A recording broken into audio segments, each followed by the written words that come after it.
Bismillahirrahmanirrahim. Qul huwallahu ahad, Allahu samad, lam yalid wa lam yulad, wa lam yakul lahu kufuwan ahad. Assalamu alaikum and good afternoon, our speakers, participants.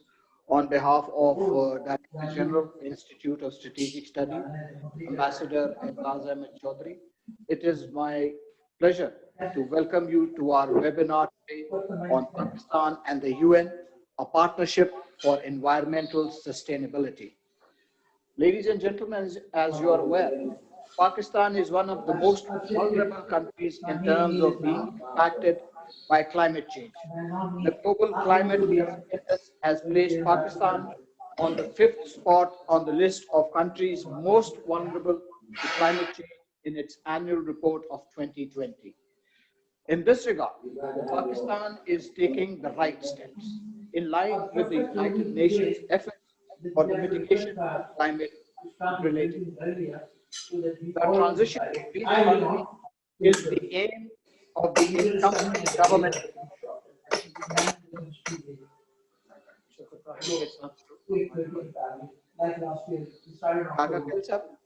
I think we have another guy. Then everything will go for a walk. Kaka Khel sir, thank you. Kaka Khail Sahib, and there is a voice constantly coming from your, if you can either mute yourself or just check it out. Okay, all right, thank you. Thank you so much, sir. Sorry for that break, ladies and gentlemen. As I was saying, the transition to a green economy is the aim of the incumbent government, which is undertaking projects in this regard. Among the major issues highlighted by the Prime Minister of Pakistan, Mr. Imran Khan, at the 75th United Nations General Assembly session, the Prime Minister highlighted and stressed upon the need for global responses regarding climate change. He reiterated the need for the global community to be more responsive. He said, and I quote, Pakistan's contribution to carbon emissions is minimal, but it is one of those countries most affected by climate change. Yet, we have decided to take the lead as we consider addressing climate change a universal responsibility, unquote. It is in this regard that the Institute of Strategic Studies, Islamabad, has organized our webinar today on Pakistan and the UN, a partnership for environmental sustainability, in order to carefully analyze and discuss Pakistan's steps towards achieving environmental sustainability in line with the UN Sustainable Development Goals.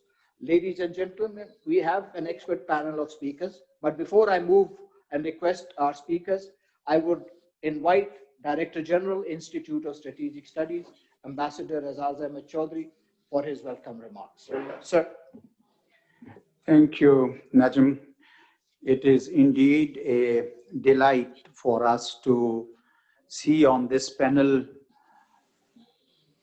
learned authority on the subject like Ambassador Shafkat Kaka Khail, who has a lifelong experience on these issues. We have also fortunate to see some real experts like Ms. Afia Salam, Dr. Sanwal Naseem, Mr. Basharat Saeed, Ms. Komal Shakil, to discuss this very important subject. Ladies and gentlemen, this is part of a series of programs that we decided to carry out pursuant to the themes that the Honorable Prime Minister of Pakistan raised at his formal speech in the UN General Assembly. Of course, climate and mitigating the effects of climate change is an extremely important subject. Since 1992, when the first UN mega conference was held in Brazil, the world has spent considerable time and energy to understand how best to save our environment. All this effort culminated in 2015 in the form of Paris Accord.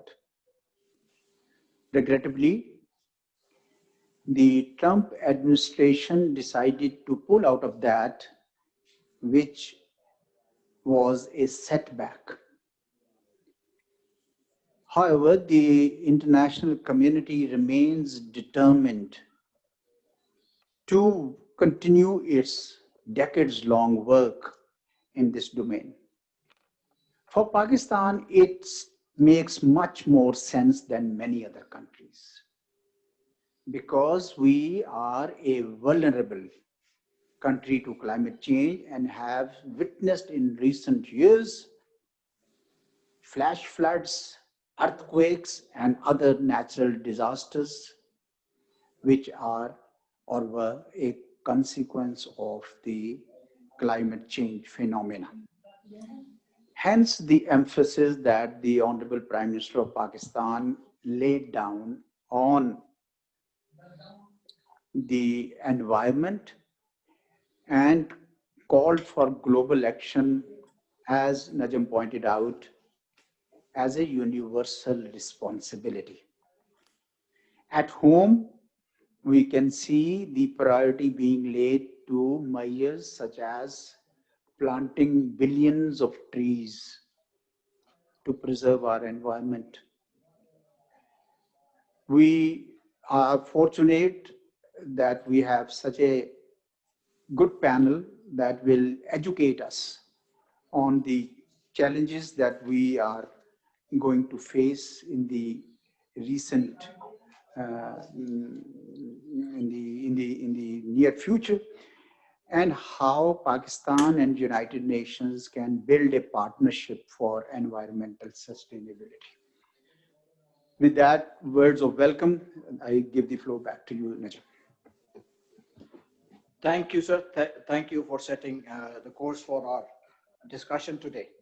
Ladies and gentlemen, we now move on to our expert panel of speakers. I have here as our keynote speaker, Ambassador Shafkat Kaka Khail. Ambassador Shafkat Kaka Khail is Chairperson, Board of Governors at Sustainable Development Policy Institute in Pakistan since 2009. Earlier, he served as Deputy Executive Director of the UN Environment Programme for nearly a decade with the rank of UN Assistant Secretary General, a position he held until his voluntary retirement in December 2007. During his decade-long tenure in UNEP, Ambassador Kaka Khail assisted the Executive Director in all aspects of the program's activities. He headed the Program Planning and Coordination Committee and was elected member of the Executive Board of the UNFCCC, Clean Development Mechanisms for 2009 to 2010, and again for 2011 to 2012, representing the non-annex parties of Asia Pacific. With that introduction, ladies and gentlemen, I would now invite Ambassador Shafkat Kaka Khail for his presentation. Sir, you have the floor. Thank you very much. Thank you for the welcome and for the very elaborate introduction. At the outset, I would like to thank the Institute of Strategic Studies, in particular, my dear friend, Ambassador Azaz Chaudhry, for inviting me to this important webinar and giving me an opportunity to discuss the basic details of the partnership or relationship between the United Nations and Pakistan in regard to environmental protection is concerned. Now, I'd like to start by saying that when the United Nations was established in the aftermath of the Second World War in 1945, environmental protection was not envisaged as one of its core objectives or activities.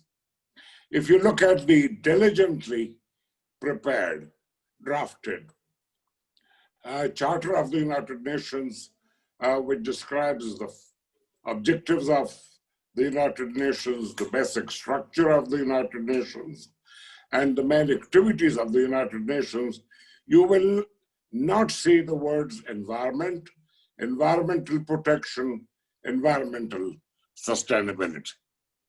Today, 75 years down the road, it sounds incredible that this is so, because today, all the institutions, agencies, funds, and programs of the United Nations, the specialized agencies, even the World Bank and the Asian Development Bank, the multilateral finance institutions, all of them are committed to activities. They have prepared plans of actions. The World Bank is paying a huge amount of money for the protection of the environment, and in today's world in particular, for combating climate change, which will exacerbate all the environmental problems as well as create serious socio-economic and other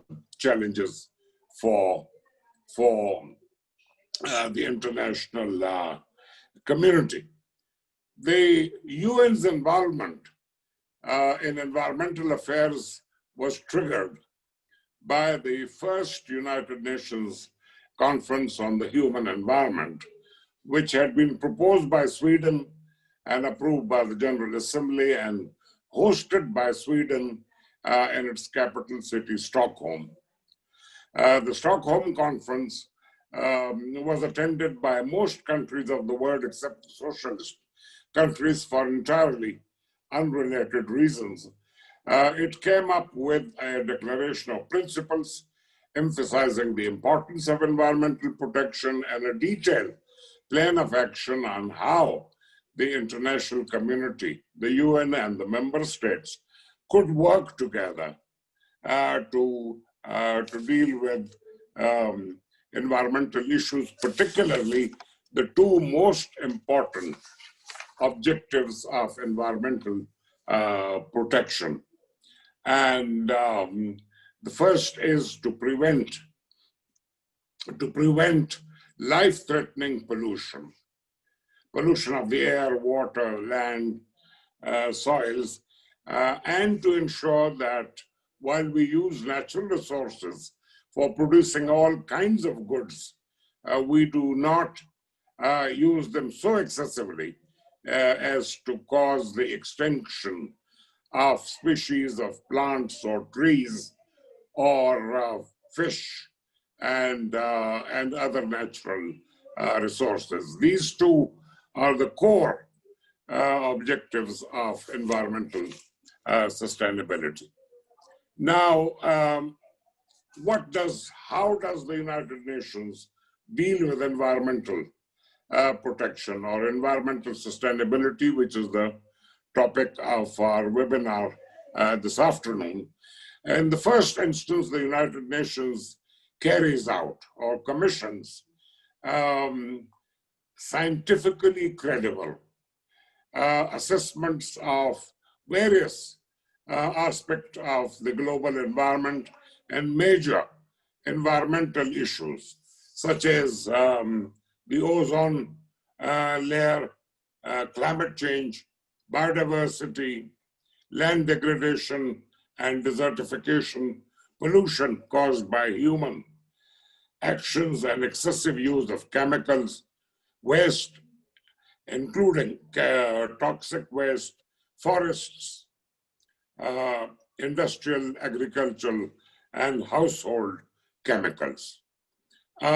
It's on the basis of these detailed assessments which are examined by countries in the capital and in the General Assembly by delegations representing member states, it is decided whether there is a need for an international instrument, for an international agreement on the topic which has been assessed or discussed comprehensively by the assessment. And if it is decided that there is a need for an agreement, then it's the United Nations. Nobody else can convene and facilitate international negotiations in which all countries of the world, big and small, rich and poor, developed and others, they participate. And so these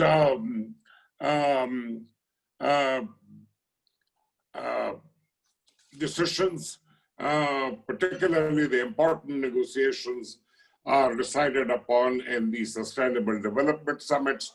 Ambassador Azaz Chaudhry mentioned the historic Rio conference, and I'll have something about that.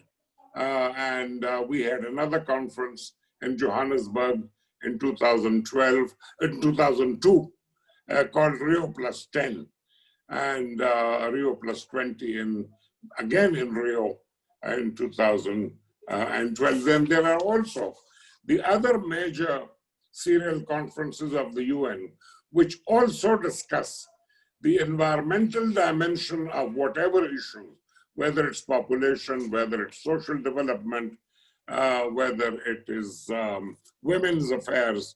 They also discuss the relationship between human environment and those topics. The third major activity of the United Nations is to promote international cooperation. And this is through establishing and inspiring and providing leadership to the various organizations of the UN system, in particular, the United Nations Environment Program, which was established in 1973 with its headquarters in Nairobi, where I had the honor and privilege of working for a decade. The United Nations ensures that all these organizations promote international cooperation through their deliberations and other activities. The fourth major activity that the United Nations does, and no one else could have done, is international agreements. We have the wild species, the ban on wild species trade called CITES. We have the Convention and Protocol on the Protection of the Ozone Layer, 1985 and 1987. There's the UN Convention on Climate Change in 1992, and the Desertification Conference, the Kyoto Protocol of 1987, the UN Convention on Biological Diversity, which was also adopted in Rio. There's the UN Convention on Desertification, the Basel Convention on the Control of Movement of Hazardous Waste, and there are the two chemical conventions, the Stockholm Conventions and the Cartagena Protocol on Biosafety. And finally, and a mention was made of the historic agreement that was signed in Paris in December 2005, which, as Ambassador Azaz Chaudhry very much, unfortunately, President Trump walked out of that agreement, but we hope that the United States will return to the international community in regard to its work on climate change. Now, we come to the point, how has Pakistan reacted to environmental protection or acted on environmental protection? The first thing is we have always participated in all major international conferences, and made an effort to contribute. We have sometimes been successful, sometimes not, but since the Stockholm conference in '72, we have participated in the conferences and their deliberations. The second one, we established a Ministry of Environment in 1975. As I mentioned, Pakistan participates in the major conferences. In 1992, I must mention that as chair of the G77 and China, the main grouping of developing countries, Pakistan had a great role in negotiating the outcome of the summit, which was the Rio Declaration and the Agenda 21, as well as the two conventions, the Convention on Biological Diversity and the Convention on Climate Change. Pakistan was representing the majority of the membership of the United Nations, which comprises developing countries. We ratified all international agreements, about a dozen major international agreements, and also formulated strategies and plans of action to implement those agreements. And in the field of environment in general, Pakistan has adopted important national laws such as the National Environmental Protection Law in 1997, which created the Environmental Protection Agency and the provincial environmental protection departments and institutions, and environmental national quality standards, environmental courts, and all. In 2002, the government decided, the late Dr. Ashfaq Ahmed, on his recommendation, the government established a center, the Global Change Impact Study Center, in order to comprehensively examine and monitor the climate change trends and how climate change will impact various vital economic sectors of Pakistan. In 2008, the government established a task force on climate change. I was associated as the main technical person to that interministerial and all the stakeholders were there. There were experts as well as government representatives. The task force on climate change, in 2008, we produced our report in 1 year. 2009, in 2012, the government adopted a climate change policy and also a framework. And in my view, the most important legislation in Pakistan in climate change is the adoption of the National Climate Change Bill in 2017. This is the bill which creates a National Climate Change Council headed by the head of government. It creates an executive authority, climate change authority. It creates a fund to finance project preparation on climate change. That was in 2017. The present government has very good credentials as far as environment is concerned, because when PTI had the provincial government in KP, they had the billion tree planting campaign, which is, in my view, awkwardly named as Tsunami. Tsunami destroys plants and trees build and develop. The present government has taken a number of initiatives. It has banned the import and use of single use of plastics. It is encouraging electric cars and buses. Karachi, we have the metro, zero emissions. And the government has increased the number of protected areas.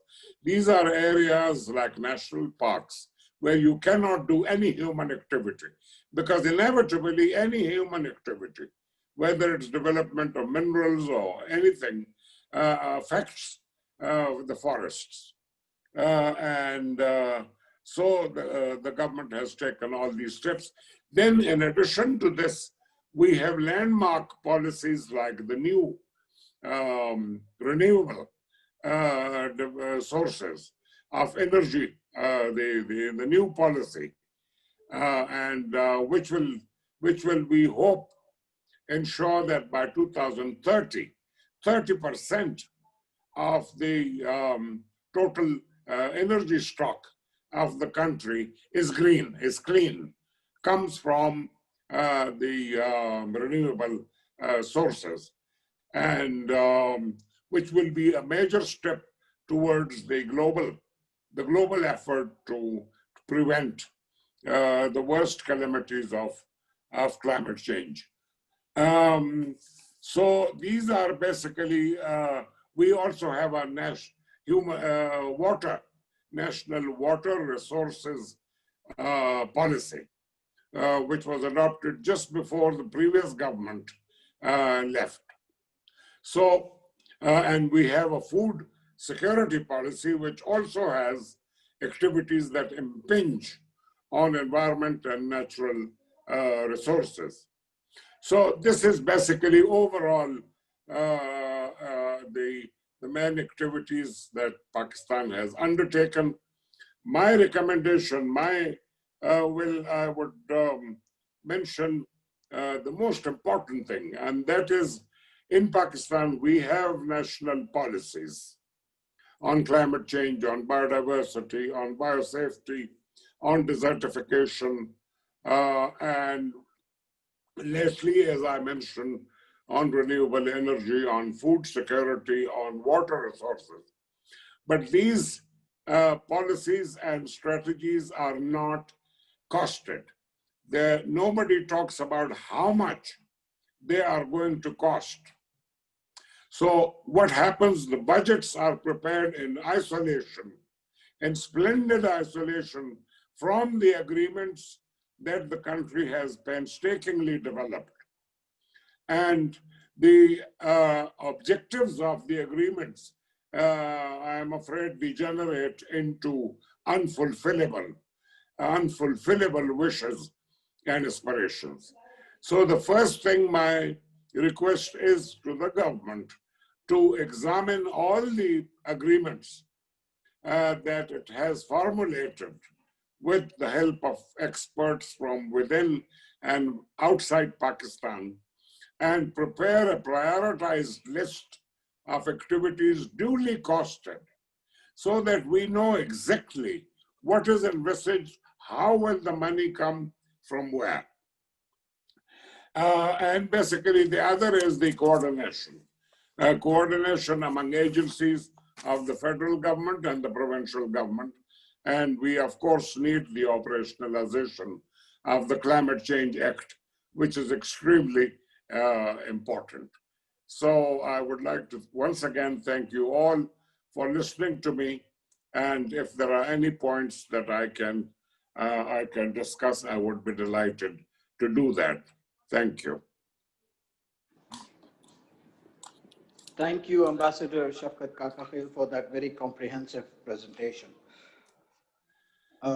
Ladies and gentlemen, I think Ambassador Shafkat Kakakil pointed out a number of issues related to environmental sustainability. Among them, of course, he mentioned preventing pollution, desertification, deforestation, chemical pollution. He also mentioned Pakistan's efforts in terms of participation at various international conferences related to environmental sustainability and climate change. I think he noted the established various steps that have been taken by the government, various governments of Pakistan in terms of establishment of the ministries related to environment. Um, and of course, he raised the initiatives taken by the present government, including the ban of use of plastic bags, introduction of electric cars, establishment of national parks, preservation of natural water resources, as well as policy on food security. But of course, the main question is whether these steps are enough and whether they are being implemented in Pakistan by the various provinces and the federal government.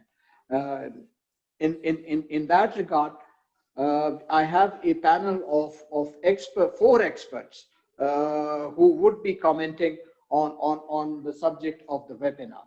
I have a number of questions that I could perhaps pose to our commentators, and I would like to hear their responses to these questions. Number one, how to achieve Pakistan's lasting transition to a green economy? Number two, uh, what is required actually to diversify Pakistan's energy mix to include more renewable sources, as Ambassador Shafkat Kakakil pointed out? Number three, Pakistan, what benefits can Pakistan reap from its continued involvement in the Paris Agreement? And lastly, number four, what are the mechanisms, as Shafkat Kaka Khail pointed out and laid his finger on water resources, what are the mechanisms to achieve water sustainability in Pakistan? With those few questions, I would turn to comments by our experts. I would first invite Ms. Afia Salam. Ms. Af Ms. Afia Salam is a career journalist with 4 decades of experience of print, electronic, and web journalism. She has been highlighting the water issues through her writings and advocacy through seminars and moderation of panel discussions and roundtables on the subject. With that brief introduction, may I request Ms. Afia Salam for her comments. Madam, you have the floor. Thank you very much. And thank you to the Institute of Strategic Studies for inviting me to be part of this very distinguished panel. And I think what Ambassador Shafkat Kakakil has detailed actually gives a complete picture of the problems before us, before Pakistan, and the various efforts, the various measures that have already been taken and that need to be taken, because as he mentioned, we have policies, we have an act, but we do not have an act that has been operationalized as far as climate change is concerned. So when I look at it as a journalist, I see that when I need to speak about, or when I need to write about a certain topic, or bring it into the public sphere, I am actually looking at very disparate kind of sources of information. There is this lack of coordination among different departments of the government, among the scientific institutes. So if I stick only to my field of communications as a journalist, so I see this lack of communication within the different departments, which need to be talking to each other, talking with each other, and coming together to give a response to the problems highlighted. And that, I am afraid, I still do not see. And also we must see, if I look at it from a communicator's point of view again, this conversation unfortunately has not really moved out of the niche circles. It's the people who are concerned with it, the scientific community, the people who make the policies, etc., who are talking about it, when actually this needs to go out at there needs to be a horizontal as well as a vertical spread of the conversation about climate change, because it is impacting people right down on the ground who may not really need to know the science behind climate change, but they do know that things are impacting them, and they really do not know what is being done. Sometimes we see that it is seen with the lens of disaster. So disaster management sometimes becomes the most important lens through which climate change and the response is being looked at. Sometimes it is, and then we see these sort of, if I want to use the word seasonal responses, that when we see the air quality becoming the biggest issue, which it will again be right, left, and center of us because the winter is coming, and you can anticipate the poor air quality and the smog that is going to impact a very large number of people in a large swathe of land of our country. So then the issues related to that come to the fore.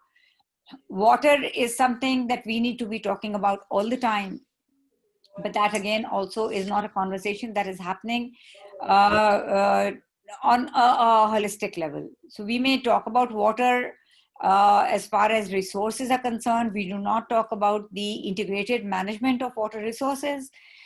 And when we talk about water, we somehow focus or narrow down the conversation into infrastructure, and we do not look at the other sectors which have a direct bearing on the way the water resources are being impacted, like the agriculture sector.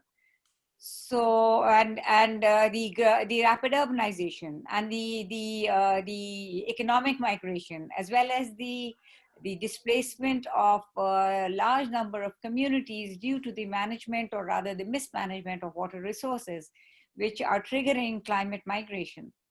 So there are so many factors when you start looking at it, and this looks like a huge jigsaw puzzle, which is unfortunate, because there are departments which are responsible, there are organizations, there are institutions which are responsible, which do not right now at a glance seem to present a very integrated response. And also when we see that now, even if we do not talk only about climate change, we have to talk about the sustainable development goals, which is another thing that Pakistan has signed on to. And when we signed on to the earlier goals, which were the Millennium Development Goals, we saw nothing but a massive failure in meeting them. And that the reason over there also seemed to be the lack of will, the lack of understanding of the need to put, put systems and put resources in place to be able to meet them.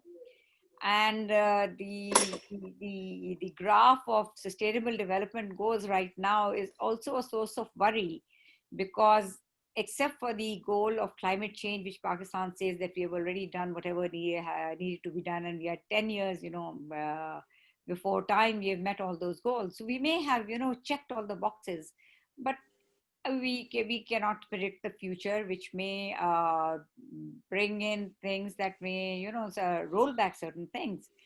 So I think we have to also be wary of our claims of meeting some targets ahead of time, and also at the same time be appreciative of the work that is being done in this connection.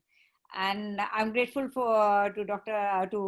Ambassador Kaka Khail for not using the word tsunami, because coming from the the coastal town, that is a word that sticks in my throat as well, because I cannot put a positive spin on it. But having said that, that is an effort that we need to appreciate, and we need to upscale as well.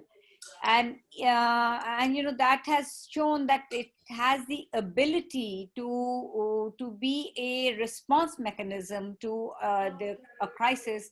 Because if we look at it in the context of the COVID-19 crisis, the green stimulus has also come through the afforestation program. So this is the potential to be able to meet and to be able to address our issues is there. I feel that we still do not have the mechanism of coordination of the different departments that need to sit together and talk to each other. And this was apparent even a couple of years ago when pre-COP sessions were being held. And I mean, like the Ministry of Commerce, it had no idea that the permissions it grants or the the decisions it takes have an impact on the commitments Pakistan is making to reduction of emissions. So because that was not its domain, and the kind of vehicles and the kind of and then we had the fuel quality. And it is only when in the past 2 years the exacerbation of air quality has driven the attention towards these issues that we realize that yes, it's the Ministry of Natural Resources which is responsible for the fuel via our refineries, and the engines of the vehicles that are being allowed to be imported. All those things have an impact on the overall situation of emissions in Pakistan. We also see that the energy mix that you have spoken about, that how the energy mix is going to contribute to meeting some of our commitments that we have made at the international platforms. And people look at the introduction, or rather the increase in the use of fossil fuels in Pakistan. Yes, we have submitted our NDCs. We have said we will peak because we need to meet certain growth targets, and then after that we will taper off. But the way things are going, it seems very, very clear that we need to sort of make the pace faster of meeting those targets. And maybe some of the commitments and some of the things that we had envisaged earlier, that we will meet, we will keep on introducing the old technology, or keep on introducing the fossil fuel into our energy mix until certain time. That time needs to be fast tracked, because the world is changing, the world's perception is changing about how to allow these things to take place, and how the bigger polluters are going to keep polluting.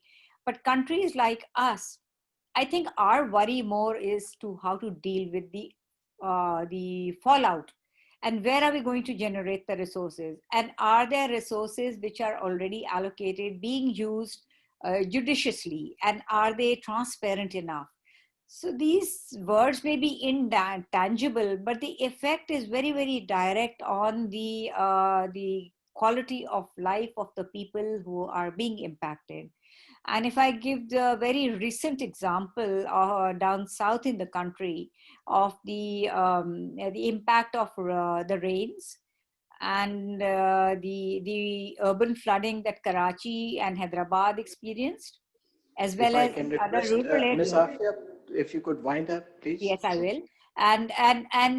So that those are the indicators that our mismanagement is going to exacerbate the effects on the people on the when the climate change factors become more apparent. So I think we need to keep our eye on the ball, and we need to integrate our responses. And I don't see that happening just yet. So I think we need to start on working on that as well. Thank you. Thank you, Ms. Afia. Thank you for those very pertinent remarks. Ladies and gentlemen, I would now turn to our next commentator, Dr. Saul Rasheem. Dr. Saul Rasheem is Assistant Professor of Economics at the Lahore University of Management Sciences. He studies how societies can better allocate environmental goods and services to grow sustainably and equitably. His research work includes behavioral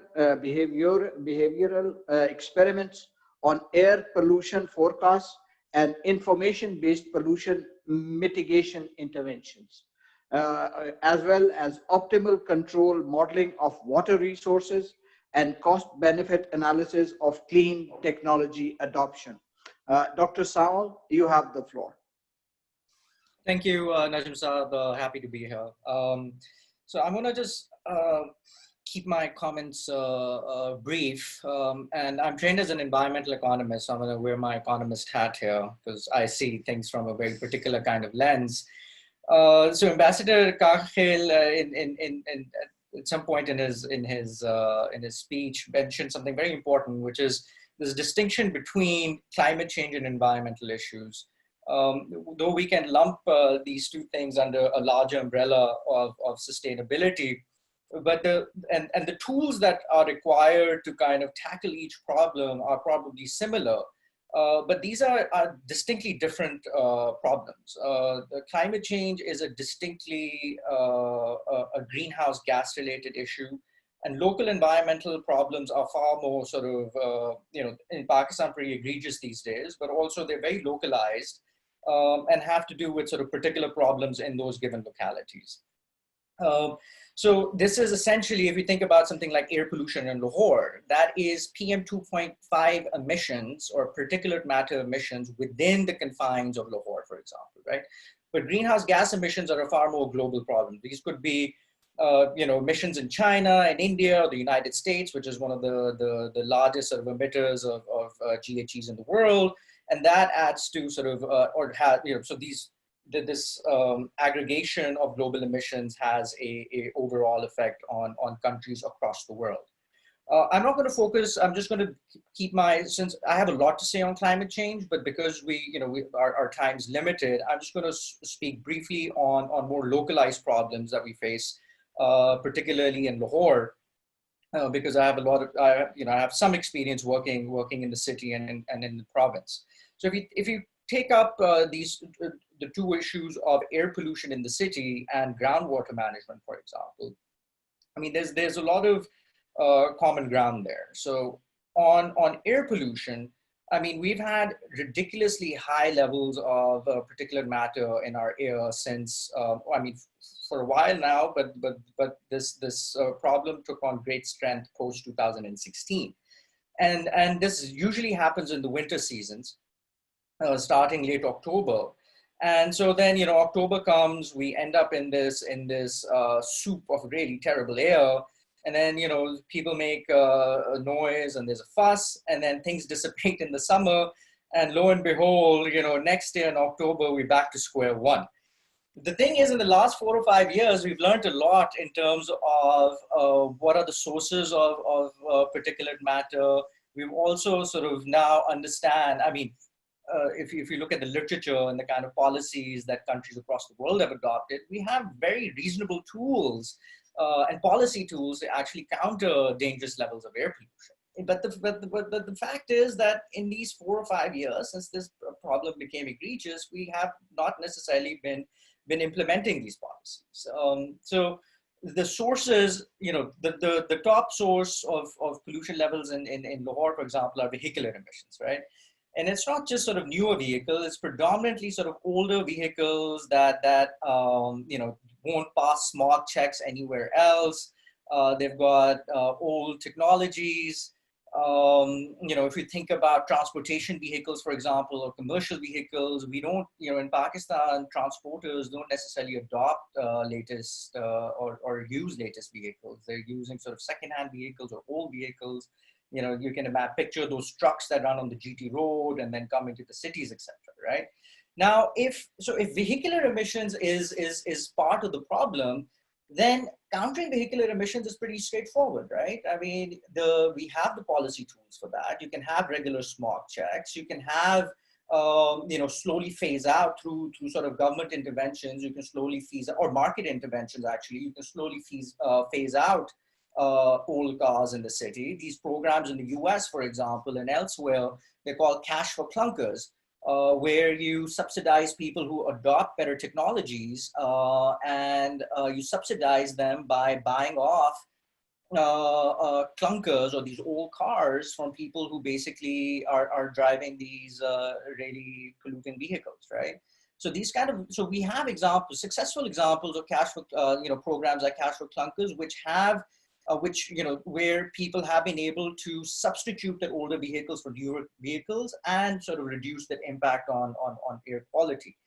The other thing, important contributor to poor air quality in Punjabi cities is crop burning, right? So a lot of farmers, they want to get rid of their rice stubble really quickly. And the easiest way of doing that is by burning the rice stubble rather than using machine, because the machinery requires labor, it requires capital, it's more costly.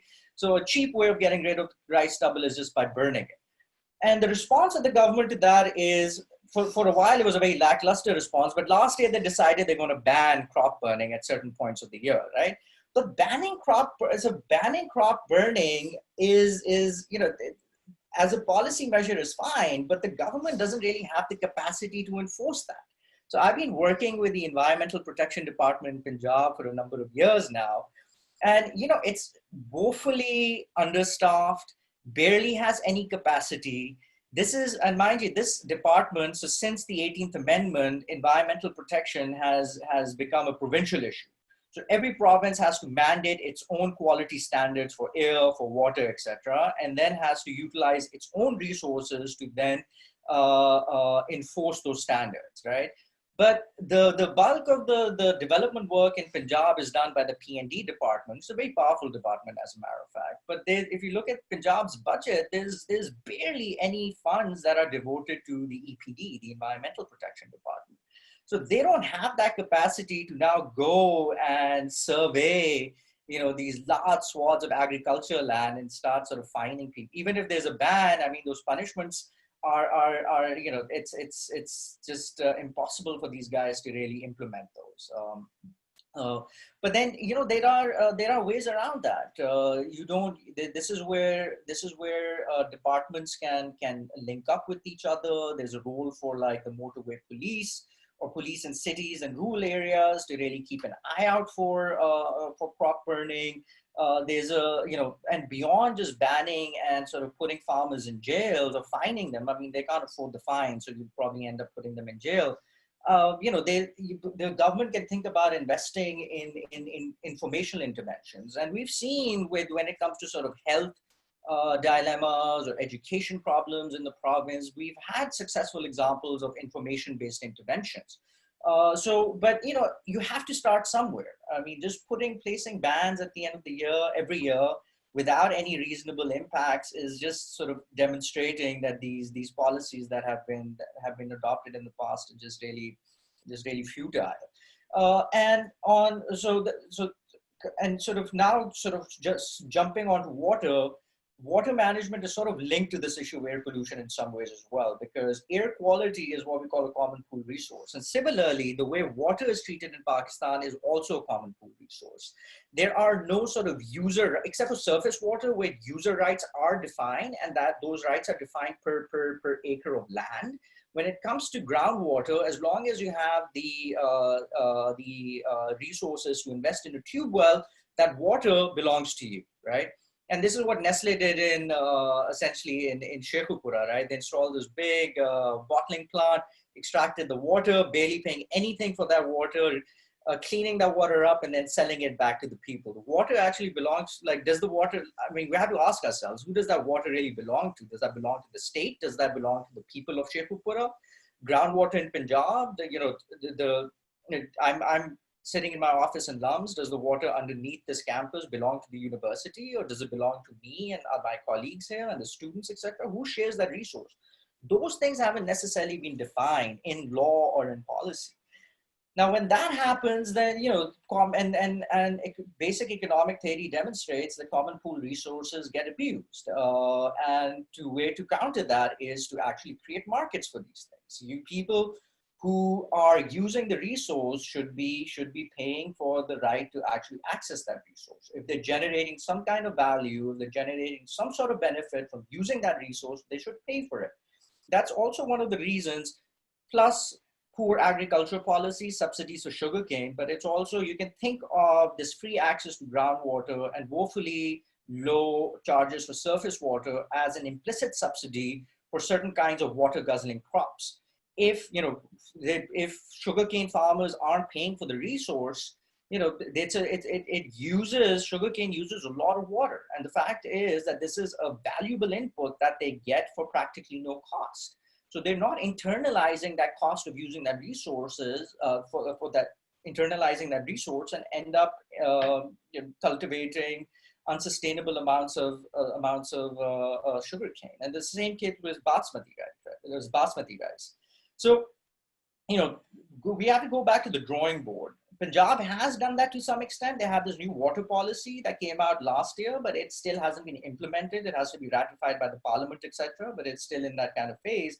But even if you go through that policy, this idea of who shares, who owns the resource, does it belong to a community? Does it belong to the state? Who's responsible for it? Those things need to be defined. Otherwise, I mean, you're going to just end up in courts for the rest of your life, right? So these use rights need to be defined. And then, you have to allow people access to markets to actually sell the good as well, because we do that with a lot of other natural resources in the country. We do that with copper, for example. We define mining rights, we allocate those mining rights, we charge royalties for the rights to mine those kind of resources, but we don't do that for something so valuable like water, right? So markets is a fundamental way of allocating that. And when it comes to policy, our local governments really have to go back to the drawing board, think about who owns these resources, and really sort of create new institutions, market-based institutions to allocate resources. And I just want to just finish on this one last note. And bureaucrats themselves are not enough for this, right? I've seen the EPD, they barely have any capacity. If EPD really wants to make a difference when it comes to air pollution, they need to sort of go out, interact with academics, interact with stakeholders, interact with lawyers who sort of define, like, exactly who the air belongs to. And people in Lahore have done that. People like Rafi Alam, for example, who've been at the forefront of pushing legislation for environmental protection. But this interaction between the policymakers, the bureaucracy, stakeholders, and experts is really missing. And I think they need to sort of strengthen those, engage people who have that capacity. If they don't have that capacity themselves, they can get it from the private sector, and they need to do that. Otherwise, come next year again, we'll be back at square one. So I'll just end there, and thank you. Thank you, Dr. Saul Rasheem, for those very solid comments. Ladies and gentlemen, my next commentator is Mr. Bisharat Said. Mr. Bisharat Said works for the World Bank as a water resources specialist. His focus is irrigation and water resources management in Sindh and Balochistan. He is also supporting the development of a rural water supply and sanitation program in Punjab. Prior to joining the World Bank, he was the coordinator of the climate change program at LEAD Pakistan. Mr. Bishar, you have the floor. Yeah, thank you so much, and thank you for inviting me to this event. You did catch me a bit off guard initially when you said that I won't be allowed to make a presentation and I have to speak from the heart. So the next 10 minutes, I'll basically be speaking from the heart, and I'll try to weave in a few facts that I've come to know over the years. So firstly, there's been a lot of talk about the various events and international participation of Pakistan in environmental events. Shafkat Kaka Saab might not remember this, but about 10 years ago, my first interaction with him was at LUMS, where he spoke at a climate change event that Dr. Adil Najam organized. And he was shocked when he was discussing the national conservation strategy of Pakistan. And I raised my hand and I said, "What's that?" I had no idea what it was. And he was shocked that kids in Pakistan don't know what that document is. So I went back and I did my research. Turns out it's a phenomenal document. It was a document that was produced over about 4 or 5 years, and I think completed in '92. And it was used as the blueprint by many other countries across the world for their own conservation strategies. Right? It was informally, ranked as the best conservation strategy document from any developing country at that time. But if you look at that document and you look at the sort of minds and the sort of labor that went into it, and you look at the reality of environmental management in Pakistan, it's almost farcical. You would think that someone picked it up and took it as a challenge upon themselves that make sure none of this is done as per the advice in the document. That's really the reality of it. And I feel it's symbolic of how we treat even the best quality recommendations or best quality strategy and policy documents, right? So that I just wanted to give that as an example because it is very close to my heart, and it's unfortunate how we've not valued the work that went into it and implemented it. As far as the overlap between environment and water resources is concerned, there's of course a significant overlap. Just as a snapshot, if you want to see a symbol of how poorly we manage our water resources from an environmental point of view, start from the Indus Delta, right? As a general rule of thumb, if you want to gauge the health of a river system, you start from the point that it drains, either into a lake or a water body, in this case into the Arabian Sea, and you'll get a sense of how poorly we've managed water as an environmental resource. This is something that Afia also said, and she's also someone I've learned a lot from over the years. She spoke of the need for having integrated water resources management, and the reason that's a good approach, I mean, it gets very complicated when you get into the nuts and bolts of it, but it's a valuable approach because it values water as it exists in the natural environment, right? And over the years, we've come to value water when it enters a canal system, when it enters a tanker, when it enters a bottle. But water as it exists in the natural environment is something that we really haven't made the focus of any of our policies, be it our drinking water policy, irrigation policy, drainage policy, all sorts of policies, even our environmental policies, right? Originally the PIPA and then the subsequent provincial versions of PIPA don't actually really talk about water in the natural environment. It's very specific to discharges from certain units. It's very specific to the quality measured at a particular point in time. But and that's actually it's a major weakness because just as an example, it talks about what the right discharge, industrial effluent discharge into water bodies is, with absolutely no reference to the volume of that water body, which of course, if it changes over time, would give you a completely different equation. So, just taking a step back from, what Samuel was talking about, that, if you have provincial environmental departments which lack the capacity to implement, even if you got even if you staffed them adequately, gave them enough money and enough resources, but these are the sort of measures that they have to implement against, then you would still end up falling short. So that's something that I also wanted to point out. Now, another aspect of water quality that doesn't really that doesn't get noticed is very localized quality issues that come from low investment or virtually no investment in sanitation and sewage treatment.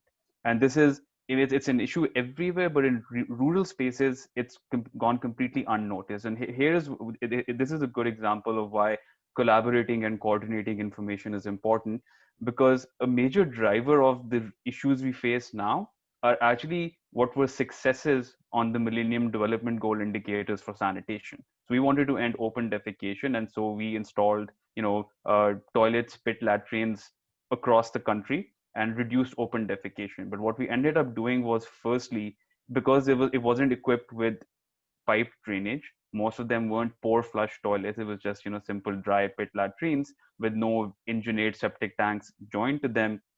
Over time, you created this mass concentration of human fecal waste right below households, and you concentrated it in communities. And because there was no treatment, eventually the contaminants, the fecal contaminants and the nitrates that were produced started seeping into the soil underneath. And where there were people using hand pumps to extract groundwater and drink, they started over the years ingesting this fecal waste.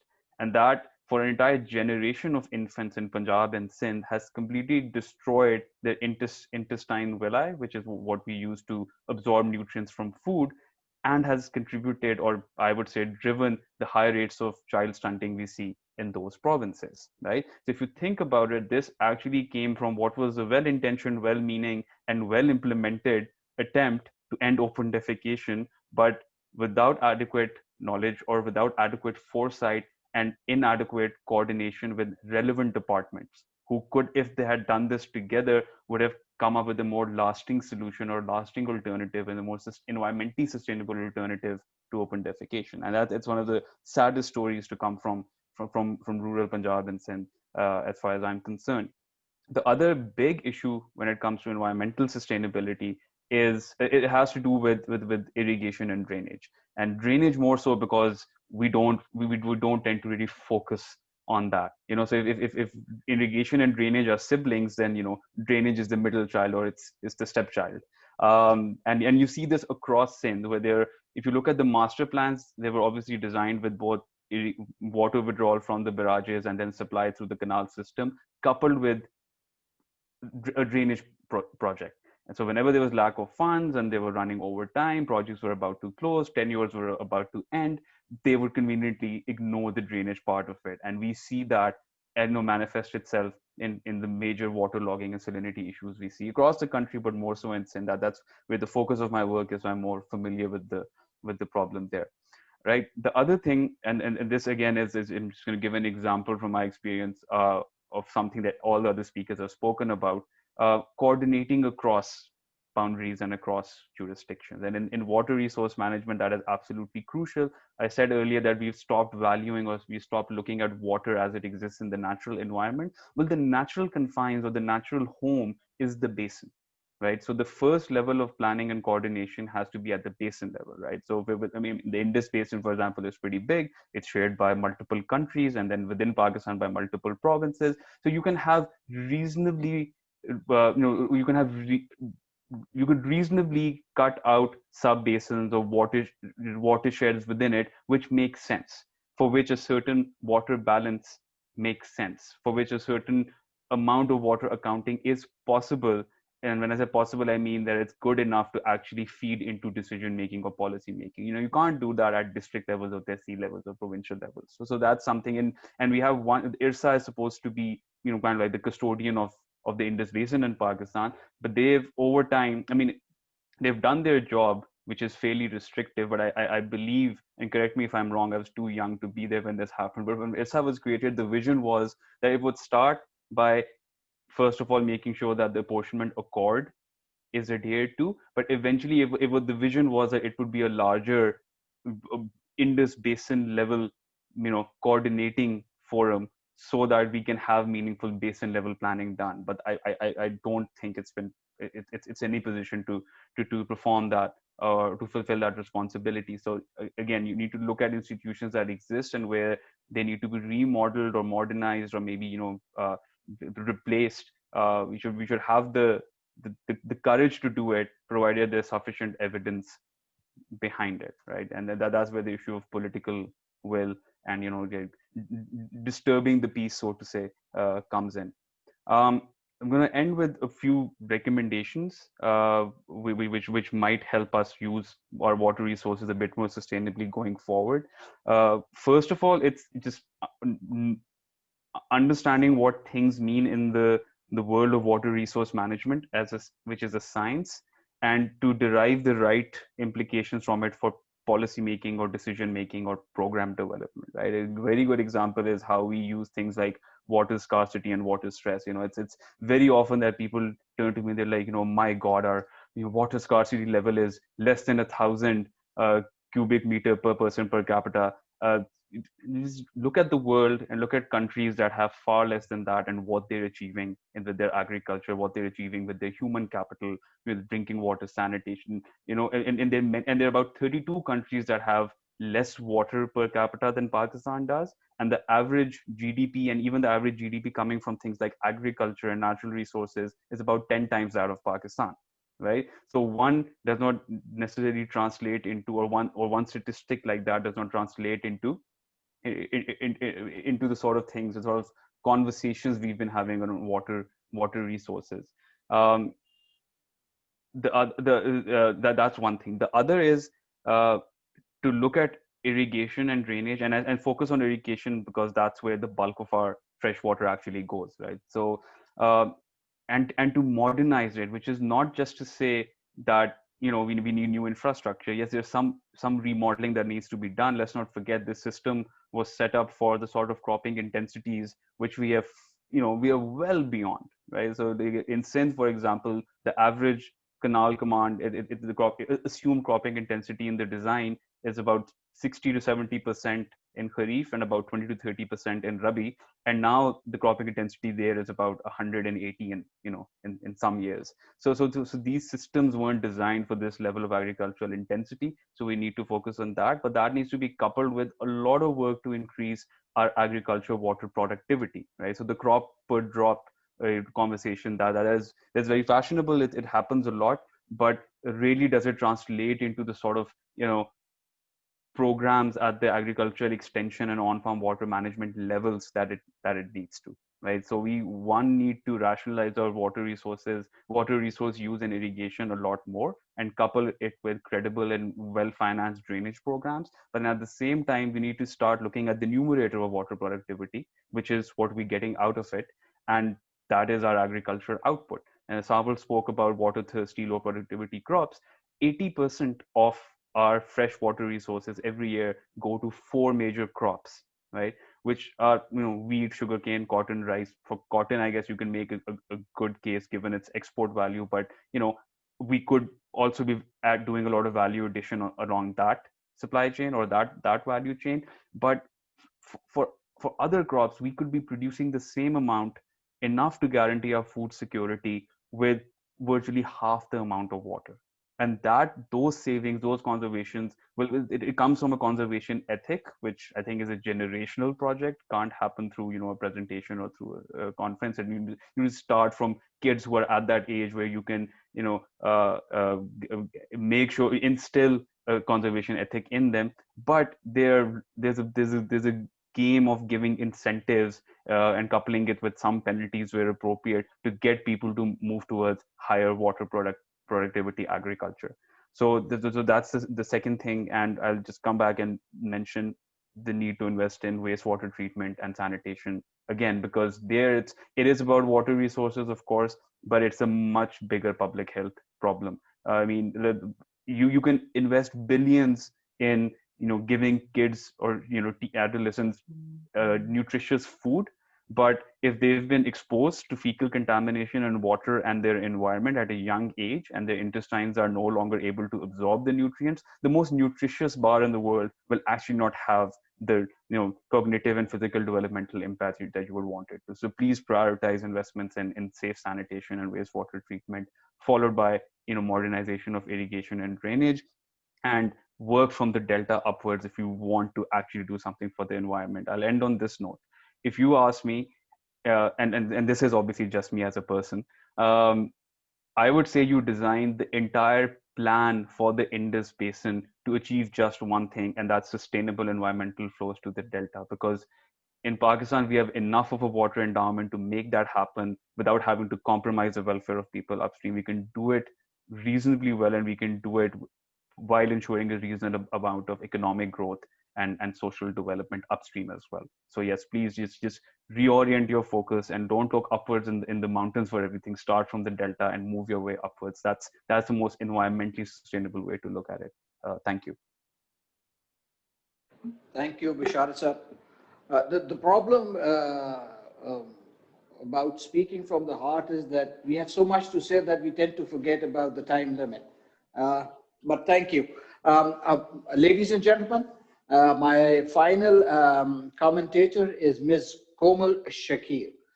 Ms. Shakil is an economic policy and development professional with over 8 years of experience with key public sector institutions like the Ministry of Planning, Development and Reforms, as well as Ministry of Finance. Ms. Komal has been a consultant specializing in investment reforms and business regulations with international organizations such as the World Bank, Asian Development Bank. She has worked with public and private sector in the process of mainstreaming SDGs in the country. Ms. Komal, you have the floor. Thank you so much for having me on the panel. Given that the time is short, I'd like to keep it short and simple. I appreciate the dynamic in which the conversation has flowed in the panel. So we started off with a very macro perspective, and then we kind of with Basharat and Sanwal, if I'm pronouncing your name right, we were kind of, zooming into the district level, city level problems. So I think it's a good dynamic and I appreciate the points raised. I want to pick up on a few themes that I wanted to highlight. Firstly, Shafqat Kakakhail Saab rightly pointed out that there's a coordination issue. He has also pointed out the issue of financing, how we have not allocated the budget properly. I would like to point out at this time that the financing issue is global. We have a $2.5 trillion gap in the SDG targets globally. So we're looking at a financing gap at a global level, and Pakistan is no exception, given that we are always short on funds in some way or the other, or we've mismanaged something. So the two themes that I would like to focus on, problems have been rightly pointed out. I'd like to focus on the solutions that can be innovative and sustainable. So if we look at these two themes, firstly, there's definitely a financing gap, which we need to address as a country. And also this is recognized globally, so Pakistan will gain traction in mobilizing funds for meeting sustainable development goals, specifically related to your resource management and those contributing towards your climate change targets. We have a water expert, so rightly pointed out very micro details and basically, or not very micro details, but rightly pointed out the need for effective institutional capacity and institutional thinking and planning, which I feel is, these two problems, financing and institutional coordination and planning issues, plague Pakistan's institutions in every domain. So whether it comes to your resource management, whether it comes to just your financing, these problems plague Pakistan's bureaucracy, Pakistan's institutions. So I would like to focus on how to innovatively overcome these problems. So we understand if the government had that kind of money and that kind of institutional capacity, they would be doing things right, but they're not. So if we are looking at financing, I would like to point out a very innovative financial product, because you also mentioned, someone on the panel mentioned that we have to look at the markets, and somebody talked about water pricing, and all of these are very good ideas. But we also need to look at financial products that actually resolve that financing bottleneck. I'd like to highlight here the existence of social impact and development impact bonds. The World Bank is already looking into it in different domains. I know that even in Pakistan, there is some kind of receptivity. The international organizations are working on some kind of impact bond in the field of education, but it can easily be synergized to make sure that our climate change objectives are also met. So on paper, we've met the targets, and we are kind of 10 years ahead of our targets. But when we look on ground, we will see that this is not really happening, as the panel has rightly pointed out. And if financing issues need to be resolved, traditional methods of financing are not working out. So we need to look at other options. So when we talk about impact financing or outcome-based contracts, it's a good idea to bring, it's a good idea for enabling bringing in resources from other sectors within the economy. So we are talking about private sector mobilization, not just domestically, but also internationally, given that there is traction to this idea that there is a financing gap in SDGs. So 2.5 trillion gap is a big gap. So there will be some kind of receptivity in international donors from the developing countries, private enterprises. So the private sector there can bring in money in Pakistan. It's already happening in India. They're using impact bonds to basically structure a payment mechanism that finances, let's say, the building of toilets. So if a company finds it in their interest that the community that they're working in has clean sanitation facilities, and it will help the health of their, let's say, labor force, they can invest into that. So I'm basically talking about using innovation to finance SDG targets that in silos. This is something that needs to be integrated, like you talked about, integrated, not just integrated resource management, but also integrated planning and policy. which Kaka Khail Saab also talked about. There's not just a coordination issue, which we're also lacking an integrated planning approach, because these things cannot be looked at in little like box and pieces. For example, I'm working on industrialization or industrial policy, special economic zones, and we're talking about how marketing needs to be done to bring in investment, and this needs to be done to bring in investments. But nobody is really talking about how to go about it sustainably. Climate change is something we can't ignore. We don't contribute to it as much, but we are affected by it a lot more than we contribute to the disastrous impacts of climate change.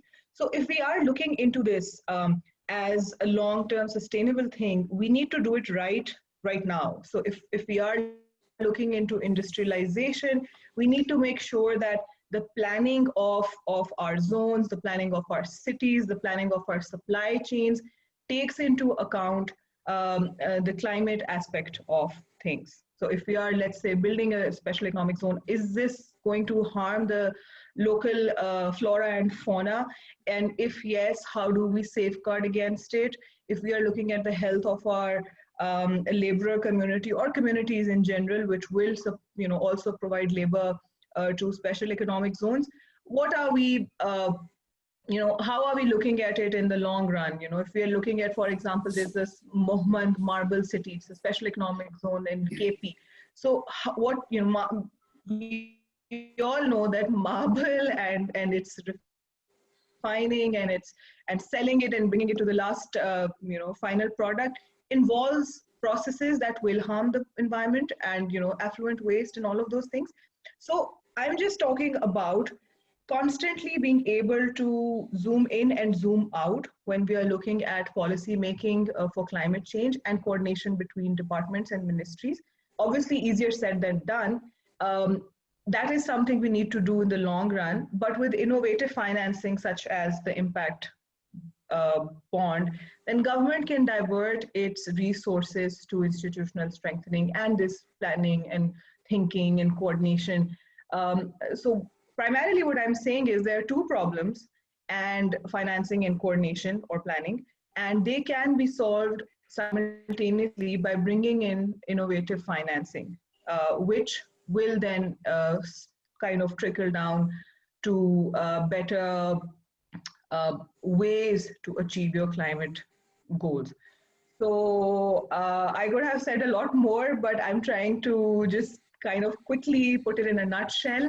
And so yeah, these are my two key takeaways. So we need to work on better departmental coordination and planning, and we also need to look at innovative financing. So all those bottlenecks that the government is now facing in investing into sustainable solutions can be overcome. So yeah, I'll leave with that. Thank you so much, Ms. Komal Shakib. Ladies and gentlemen, we've heard some very pertinent and solid arguments from our expert panel of speakers.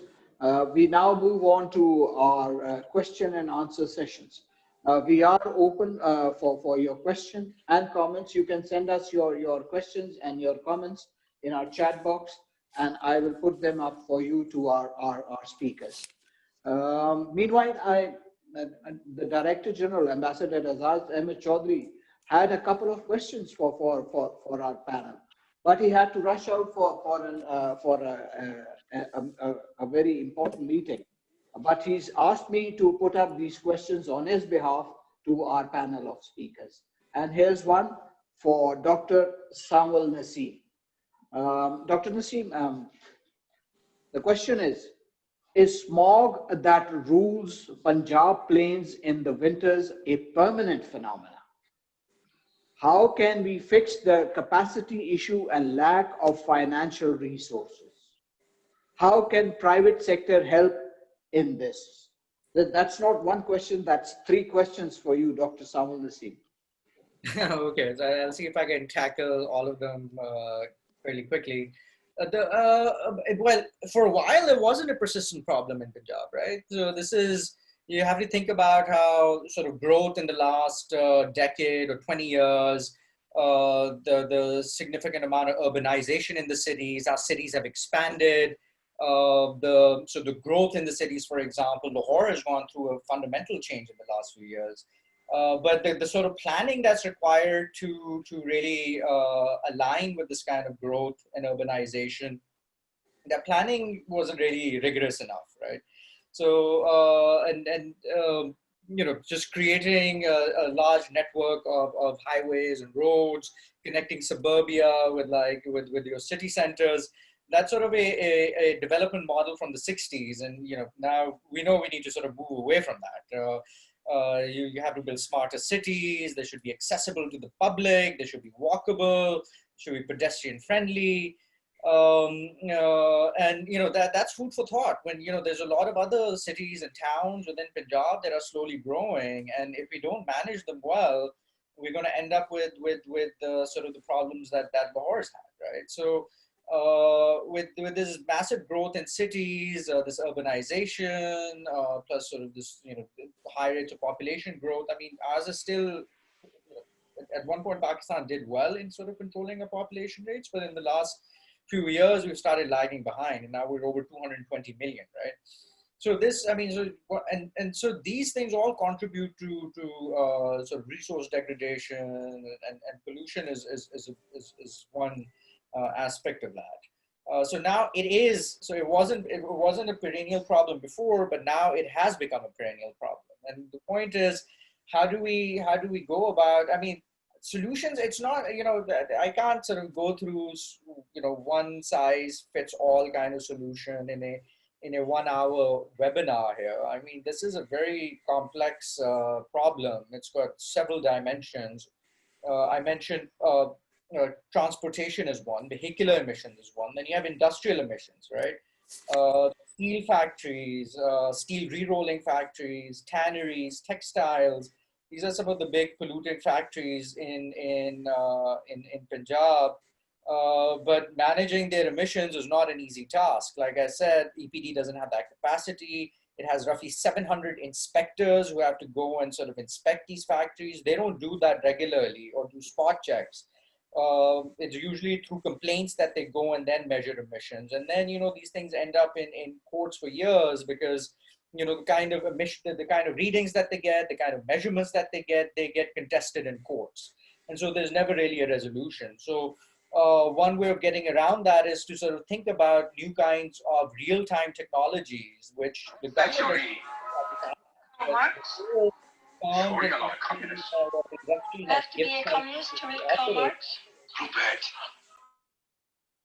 Before they're giving these licenses to operate, they should be investing in taking stock of their own emissions. And this is what China has been doing recently.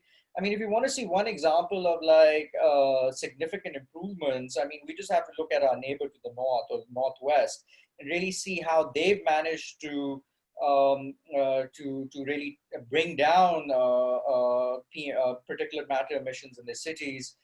But the Chinese, again, is a very rigorous planned economy, right? So Pakistan, on the other hand, like, you know, we still embrace the market system, though obviously there's a lot of government interference here too. But the problem is with the you know, usually in market economies, intervention matters in areas where there's market failure, things like water, for example, or air pollution, or education, or health. That's where you really need sort of interventions. Because markets themselves are not able to provide the amount of you know, these services that society wants. Our government intervention doesn't necessarily end up in those kind of things.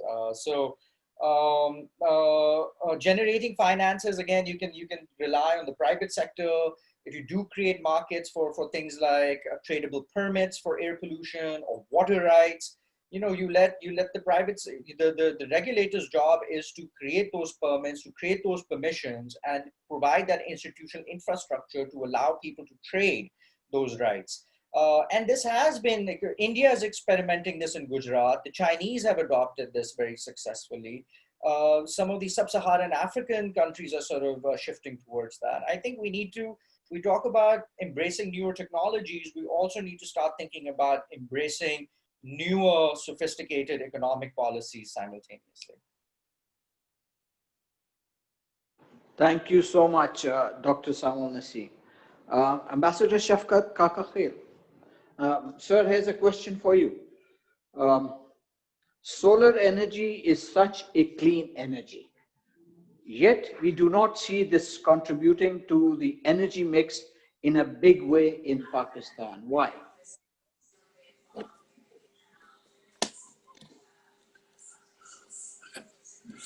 Well, so far, we haven't made determined efforts to promote solar energy. You have individual level initiatives. There are now a number of companies in Islamabad which help individuals in setting up their solar powered electricity system and all. But we hope that the implementation of the new, following the new renewable energy policy, which has been approved by the cabinet and has been announced, and it has an innovative system. Instead of negotiating with investors, what the government will do is it will basically fix the targets for generation of electricity in different areas. And solar energy will basically, all of Punjab, a lot of KP, most of Balochistan, most of Sindh. And as far as wind energy is concerned, we have a so-called wind corridor. It's about 18 kilometers or so, and most of the potential for that is there. So we hope, I mean, we already have the Qaid-e-Azam Solar Park. We have the Angro.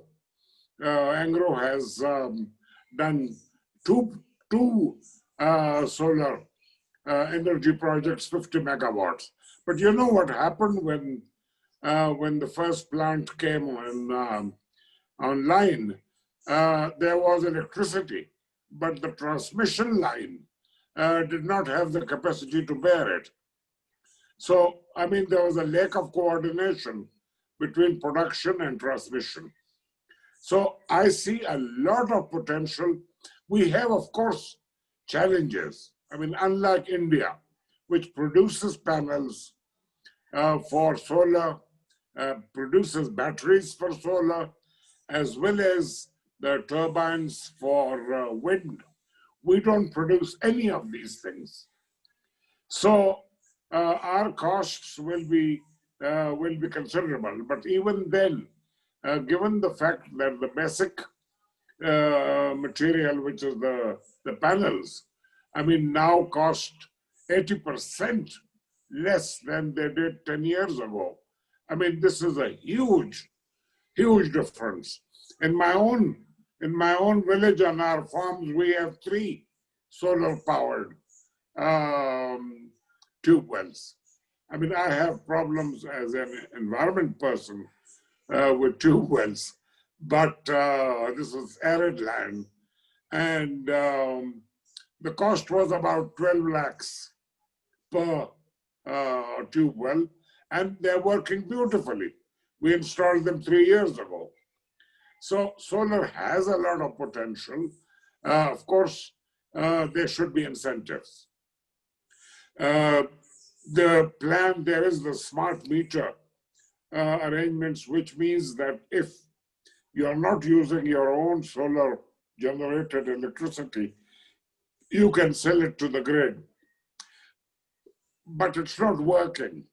I mean, we don't have it in Islamabad in our house, but friends who have it, they are not terribly impressed with the bureaucracy of doing it and claiming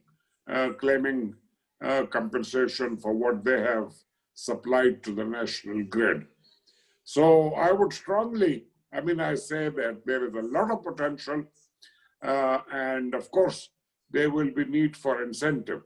It will be a wonderful day, the day we start producing the essential equipment. It is mentioned in the new renewable policy that Pakistan will try to go for domestic manufacture of the equipment for alternative energy sources. Let's hope we are able to do that. Thank you, sir. Ms. Komal, you want to take up an answer to how can the private sector help in controlling smog in the cities of Punjab?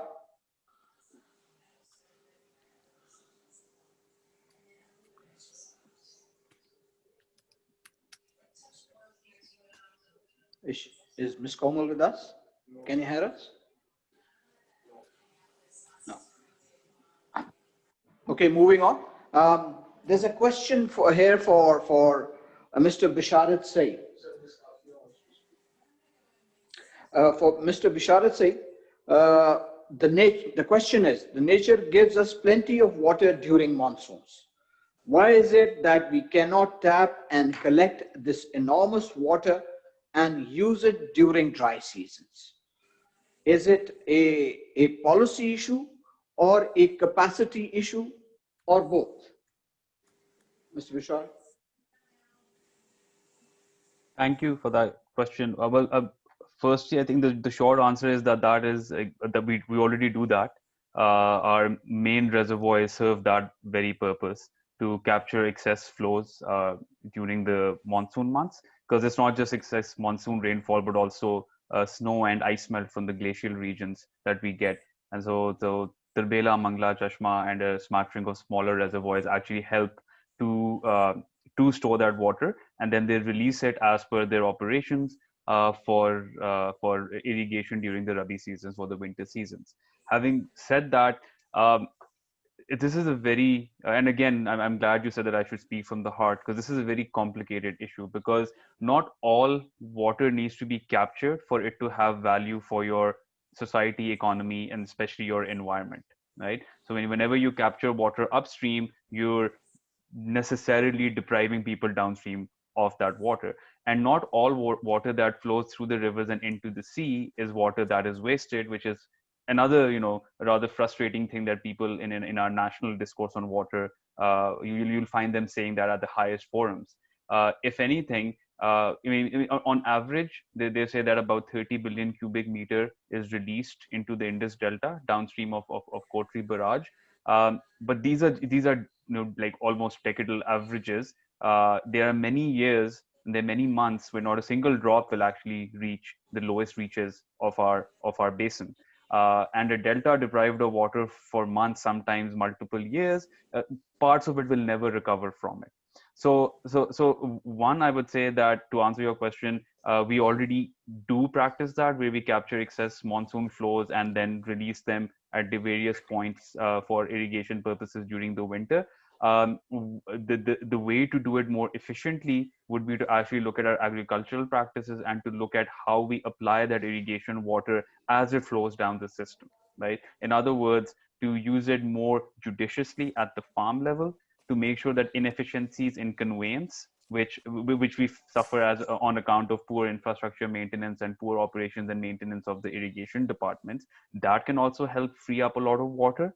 And let's not forget, I mean, we'll be talking about in a climate, future scenario, or a scenario where, temperatures are going to rise. So water demand is going to go up across the board, right?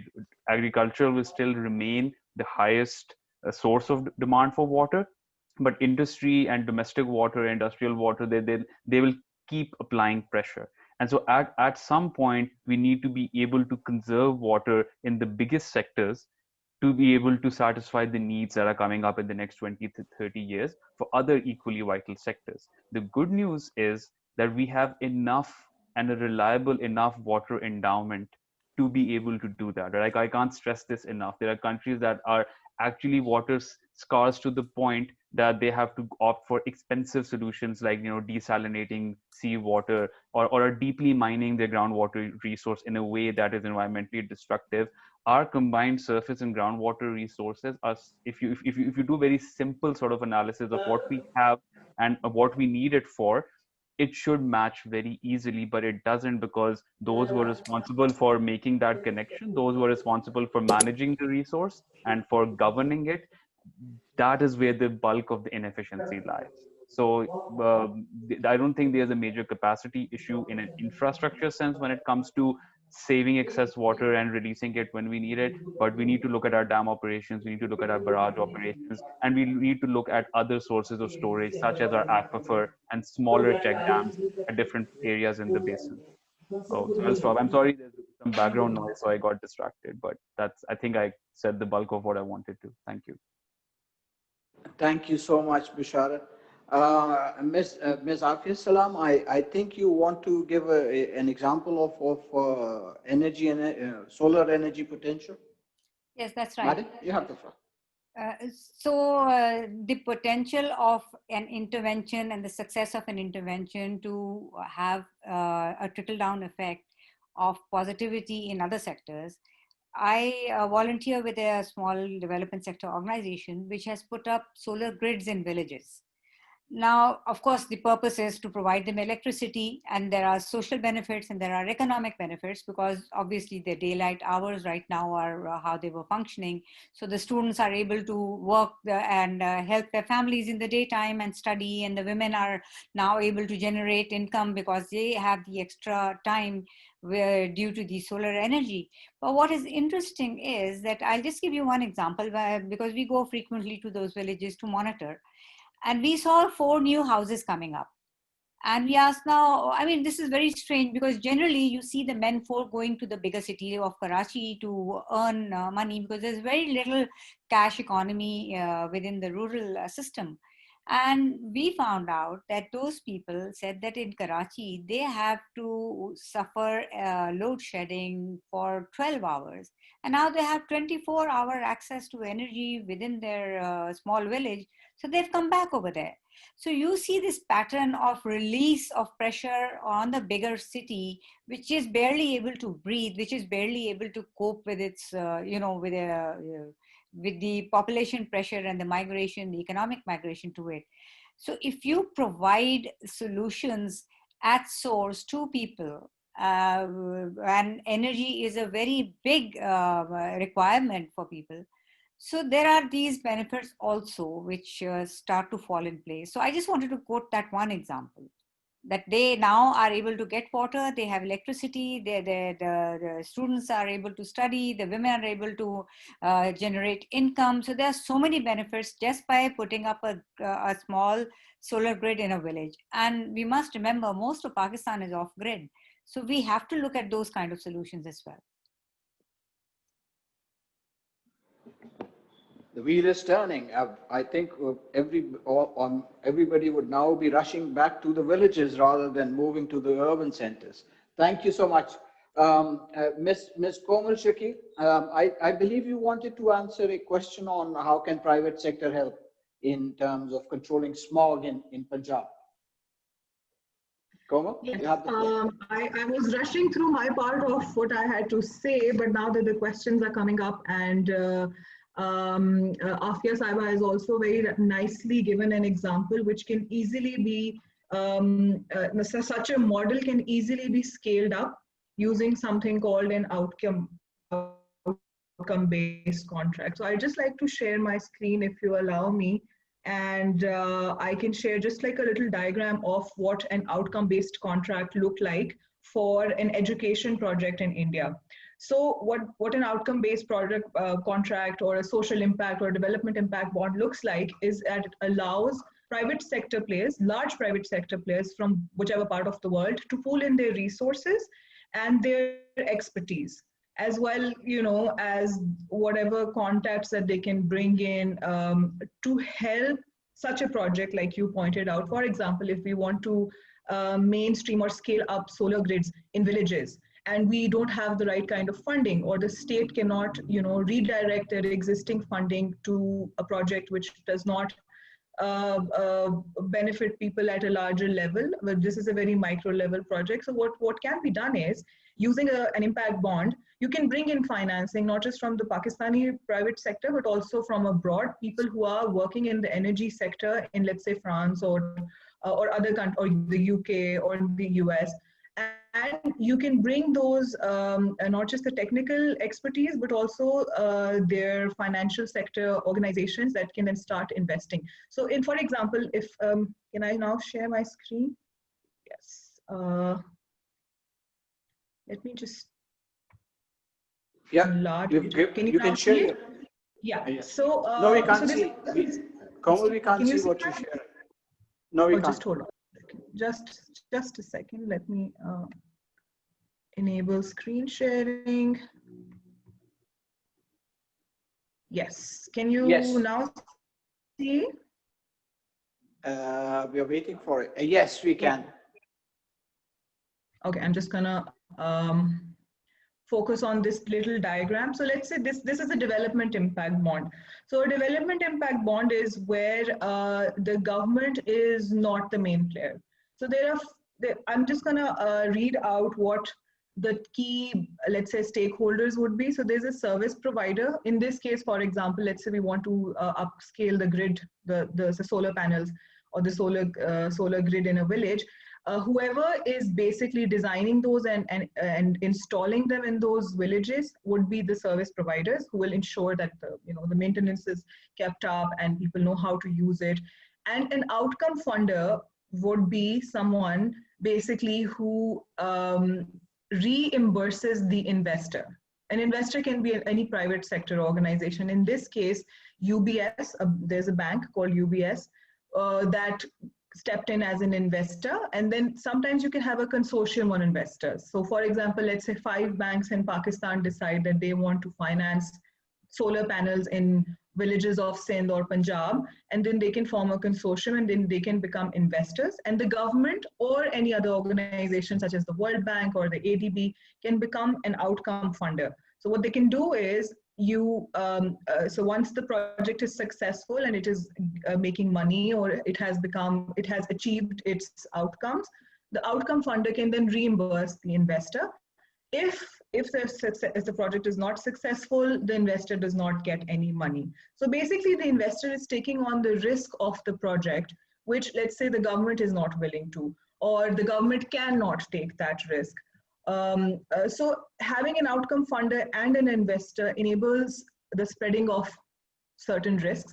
Now, why private sector would find this useful or attractive enough is because they're already dedicating some money for their CSR activities anyway. And that is basically money that they won't make any return on, right? But if they invest into projects like these, this is for an education project, basically enabling better school systems in India. But let's say if we want to do it for Pakistan, and suddenly for example, if you are making 2 or 3 or 4 new houses, that means you have the money, and then you will definitely start investing in your village economy. If the village economy grows and there are more people buying products from a company, the company will find it profitable to invest in certain things, like solar panels.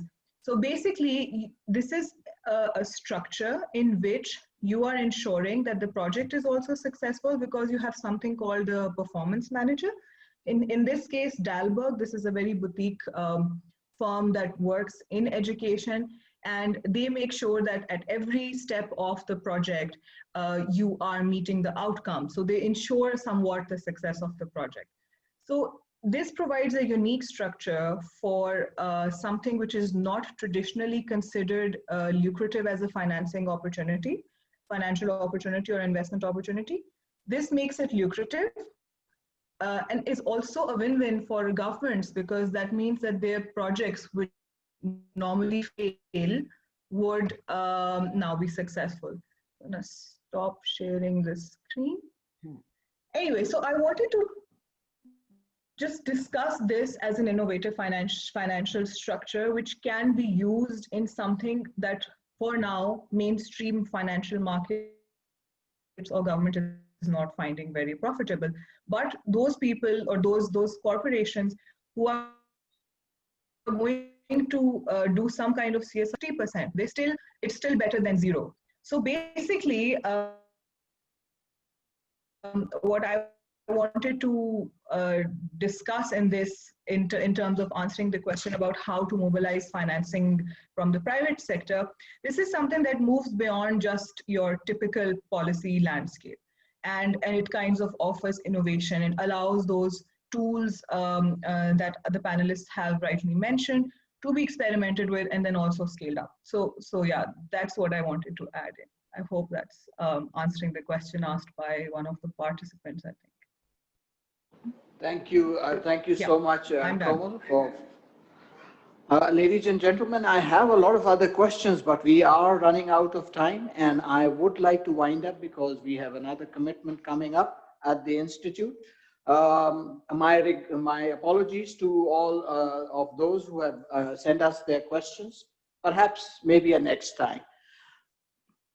I would now request our Chairman, Board of Governors at the Institute of Strategic Studies, Ambassador Khalid Mahmood, for his concluding remarks. Sir, you have.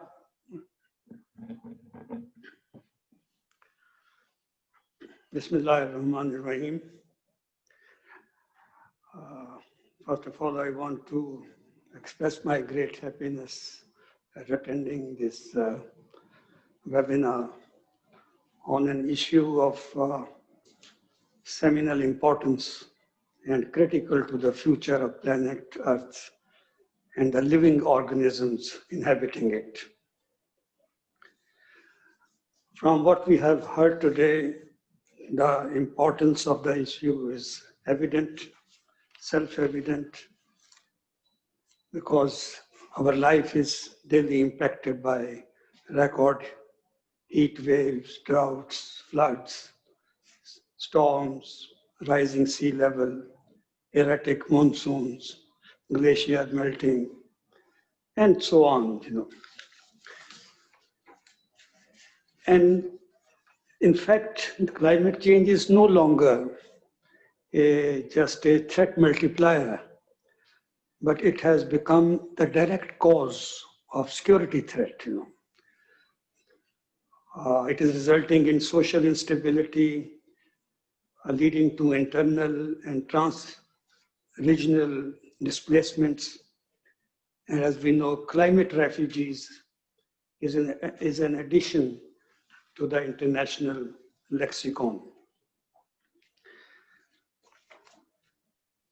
As Ambassador Shafkat Kakakel said, that the awareness about this problem, this challenge, was late in coming. I recall that in the 70s, I was posted to our mission in New York, and I was deputed to follow the preparatory work being done at the UN headquarters for the first environment conference at Stockholm. Believe me that this was the importance which the countries were attaching this, that I, as a junior officer, first secretary, was made in charge of this issue. And I went to attend all the preparatory work and without any briefing from the, Home Ministry or something, because there was no setup in Pakistan.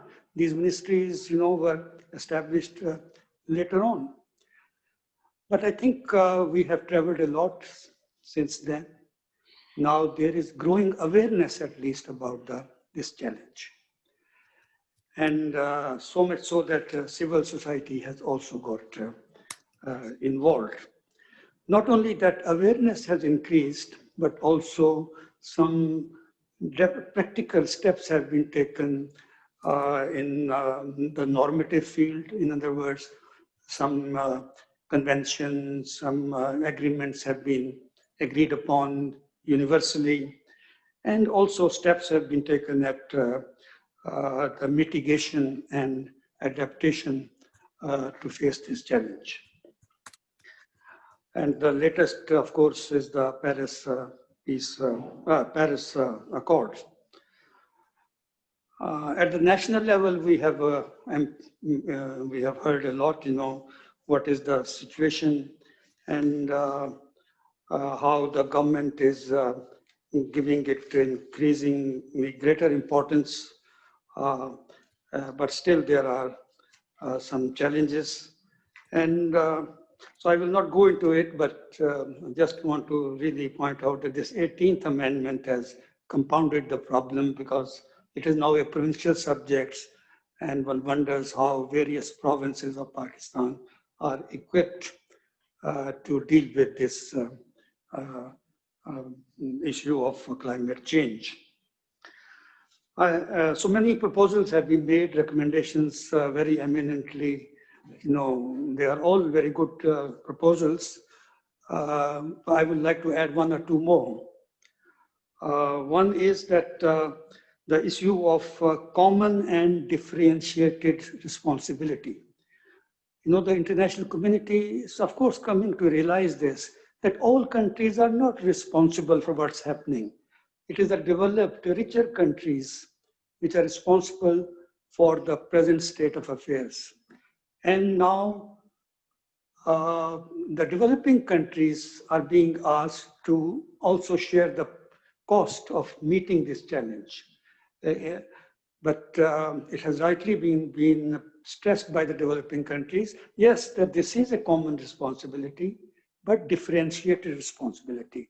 In other words, the developing countries have to cough up some funds to assist the developing countries in how to meet this challenge. And in that regard, even yesterday, our foreign minister in an address to a Commonwealth conference, referred to this issue and said that it is time the pledge made by the developed countries to provide $100 billion annually for climate action be fulfilled. Because Pakistan alone needs about 40 billion for reduction of greenhouse gases by 20% by 2030. So this is one that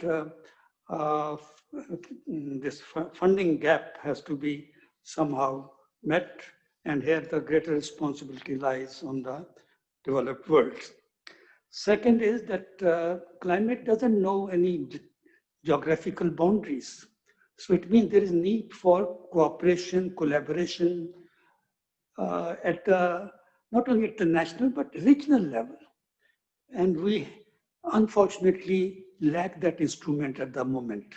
SARC is an organization which was, among other things, meant to coordinate action by the countries of South Asia to meet such problems. But we all know which country is impeding this process of the SARC process. So the earlier SARC institution is association is revived, the better, so that it can handle or meet this calamity. And lastly, I would say that we also need, the developed world needs to check over consumption, while the developing countries need to check the population explosion. Because of these things, the problems already inherent in climate change, they are further compounded. So I would like to conclude by saying that climate change is a defining issue. And it is now a defining moment to act. Because whatever losses humans inflict on nature will in turn be inflicted on all of us. Thank you.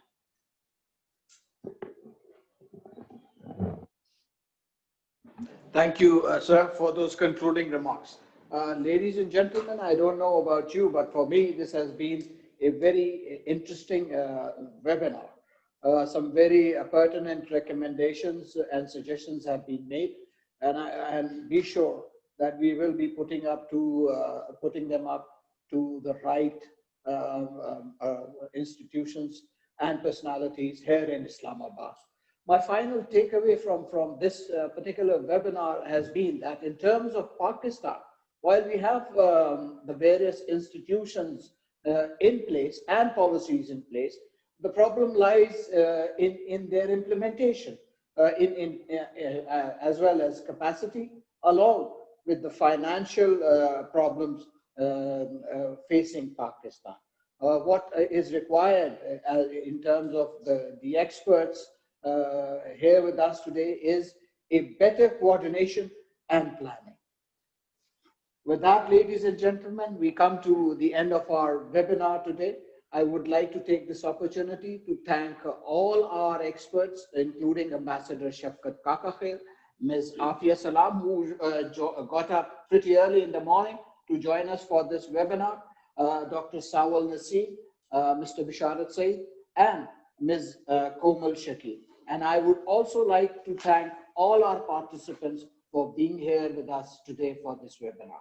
Thank you so much. Take care. Stay safe. The corona is not yet over. Assalamu alaikum and Allah Hafiz. Thank you. Bye.